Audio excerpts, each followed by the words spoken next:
Приветствую, друзья! О продукции компании Dievum, уверен, многие из вас слышали неоднократно. Славится бренд в основном своими Bluetooth-колонками с практически аудиофилского уровня звучания.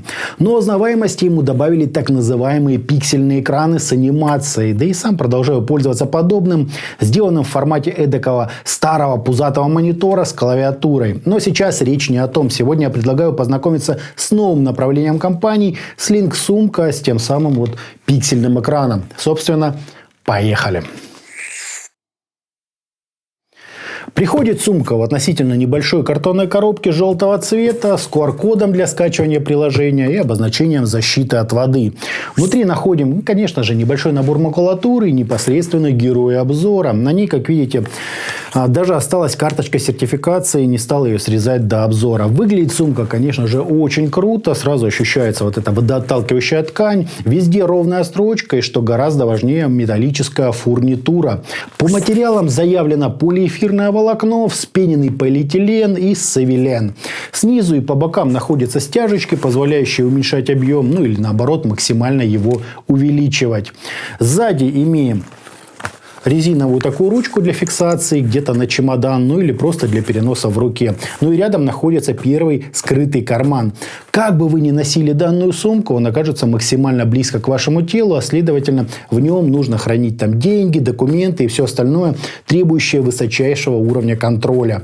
Основной отсек подразделяется на карман-сеточку, скорее всего также для документов, брелок-фиксатор для ключей и еще два небольших кармашка. Места тут реально очень много, так что все необходимое влезет без каких-либо проблем. Даже бутылка воды, причем не одна. А передняя часть словно выполнена из кожзаменителя. Здесь и скрывается тот самый почти 5-дюймовый RGB-дисплей 16 на 16 пикселей. А прямо за ним еще один кармашек для павербанка. Внутри расположился соответствующий USB-кабель. Потребляет экран неравномерно. Расход колеблется на 5 вольтах от 0,07 ампер до 0,2 ампера. Черная якобы кнопка – это не что иное, как просто логотип компании, а серая трапеция – светоотражатель, чтобы вы были заметнее в темное время суток.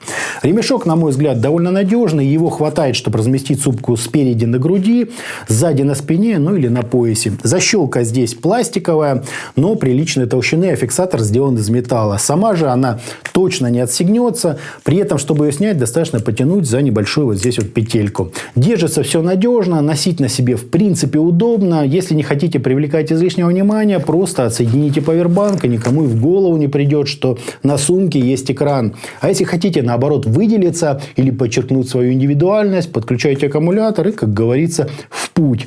Небольшого дождичка сумка не боится, а погружение в воду или прямого ливня может и не пережить, в смысле частичного пропускания воды. Как результат, это решение для велосипеда, прогулок, путешествий, или просто как сумка для документов или гаджетов. Главное же, что она избавляет от необходимости брать с собой большую сумку или рюкзак, когда это неудобно. Все нужные вещи могут легко поместиться в эту Slink-сумку, при этом полностью освобождая ваши руки для вождения, фотографий, или других не менее важных дел. По дисплею, как только мы подсоединим павербанк, то на нем сразу начинает отображаться такая забавная анимация. Мне, честно говоря, даже этого кажется достаточно. Надо — включил, не надо — выключил. Однако, если скачать приложение и подсоединить сумку по Bluetooth, то можно будет обновить прошивку. Один раз такая мне прилетала. Сделать свою анимацию или загрузить подборку из библиотеки. Использовать смартфон как джойстик и играть на сумке в простые игры типа гонок или Flappy Bird. Поставить время, погоду, таймеры, выводить на экран счет и еще кучу всякой информации. В настройках есть формат времени, температура и автоотключение. Девайс без сомнения молодежный. Дядьки какая-то скорее поиграться и отключить дисплей до какой-то прямо серьезной необходимости. Однако сумка реально удобная, хорошо сшита, надежно фиксируется и частично изолирует от воды. Сорвать ее с тела практически невозможно, а в то же время снять не составляет никаких вопросов, что очень важная характеристика. Плюс довольно вместительно и хорошо продумано в плане кармашков и фиксации ключей. Карманы не сообщаются, так что даже если ее порежут, то то, что хранится в отдельных кармашках, останется с вами. Стоит она, правда, тоже немало, почти $100. Зато поможет выделиться, или просто скоротать вечерок за анимацией, старыми добрыми играми времен 999 в одном. Прикольно, без сомнения. Относительно вопроса, стоит ли оно того, по мне дороговато. Однако сам я видел, как загораются глаза при виде эдакого гаджета, гаджета. Так что нужна ли эта вещь, решать уже вам. А у меня на этом все. Это была такая интересная слинг-сумка от компании Divum. Всем добра, всем пока-пока. Подписывайтесь на канал и оставляйте свои комментарии под данным роликом.